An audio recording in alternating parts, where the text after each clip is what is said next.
Hello, welcome to another review. Today is another Kamen Gaim candy toy. Not the soft final soft ruby one, but sort of, if you notice that this box is the same scale as the soft ruby soft final figure double pack.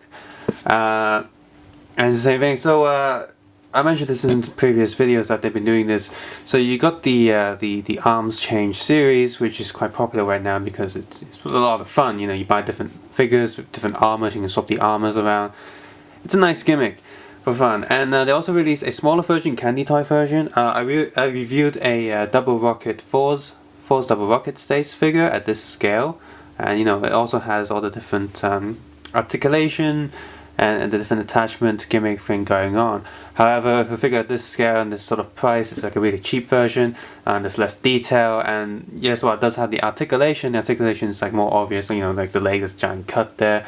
So at this scale, which is the same scale as soft ruby, you know, so this tall, these figures are really cheaply made, cheap plastic, and no detailing at all. They do come with stickers that you can apply, so you've got the colors going on, but apart from that, it's very, very basic. Now, I only picked this one up because I only saw this one. There was a banana arms Baron, but I didn't want to pick that up.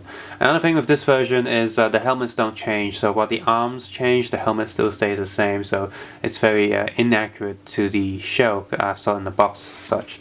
But so I just picked up this melon one because it's like a mech and it's kind of cool, I guess. Come out a Gaim mech, melon. So in this series there's only 3 releases. They're really pushing these series releases thing because there's only 3, like whatever, like reducing the amount that you actually get or can get. And this series is more of the bigger things. You got the bike with an extra weapon right there, and you got this melon arms thing. You also got the melon rider with the kiwi arms as an extra bonus. And here it shows you how it works with the figure put inside. Now you might be thinking I don't have an actual figure, so this video might screw up halfway through. And I just copyrighted stuff. Gaim on the top. I didn't open it from this side, I did open it from this side. And I already eaten the candy, if I remember correctly. I like that, you can like actually close it back up. So don't open the top with these, open from the bottom if you're going to keep the boxes. Warning stuff, or because it's sold in Hong Kong, so it's got a sticker on it. And inside this is number 1, so it's got number 1 all over the place. And inside you got these bags.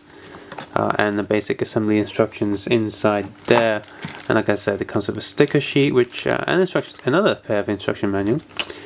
So we sort of paper there. So if you just open, come on. Ooh. So metallic stickers. That's a nice touch. You know, it's not just stickers; it is metallic. I'm not going to apply these. Because I got Gundam metallic marker pens, so I'll just do that instead. And the instructions manual. As you can see, the candy toy version of these figures. Just going to try and get focus right there. As you can see, it doesn't really do the combo change like it does with the the arm change series. You just literally just peg the armor bits into the figure, so it looks kind of grabby compared to the official one. So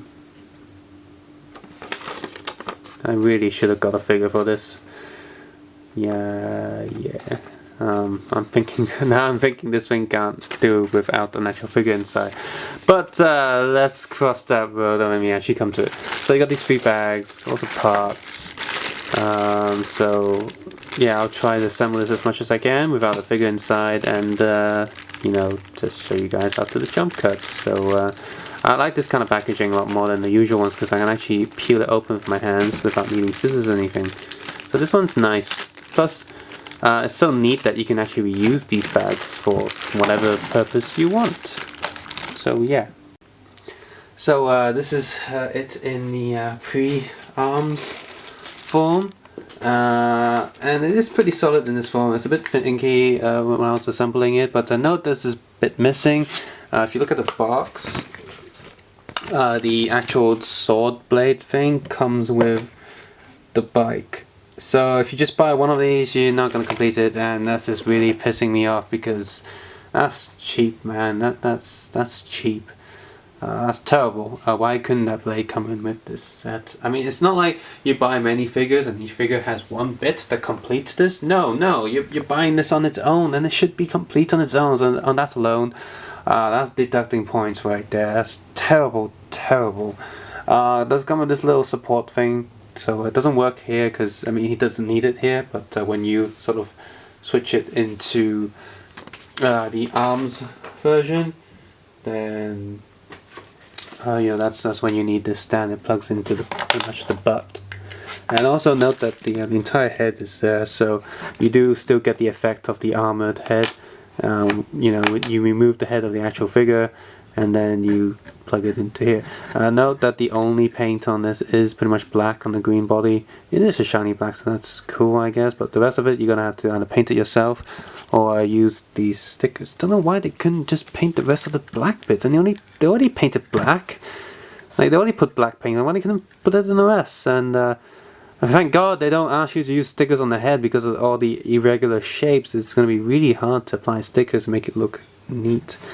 So I'm gonna switch it back to the armored mode and see how that goes without an actual body. Jump cut again.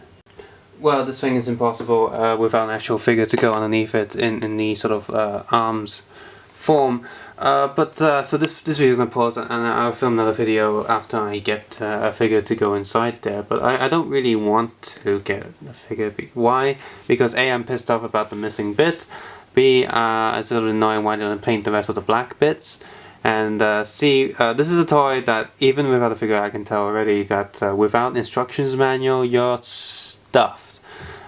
Even assembling it twice back in this ball mode took a little bit of effort because a lot of it's very confusing. You need these instructions, and you need the instructions in the inside of the box. Like that's not the entire instructions. They printed half of it in the box and then half of it as an actual instruction sheet. So you need both. If you're missing just one of them, then you can't do the other form. You just can't.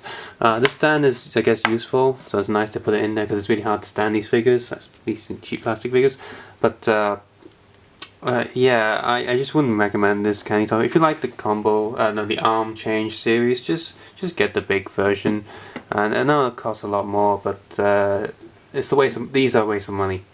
Well, this one is anyway. The actual bits they don't even look accurate. So you can't even do the actual arm change thing. You just unpeg and peg in the little pegs. Again, it's a hassle. It's hard to do without instructions manual. So avoid this series. If I see the one of the base figures for super cheap, I might pick one up. If I see the melon one, I'll pick him up because these are cool. He's my favorite rider design in the new show, even though he's a bad guy. Yeah, subscribe, suggestion, comment below, and yeah, I'll update you guys with part 2, like I said, when I get the figure. So take care and have a nice day.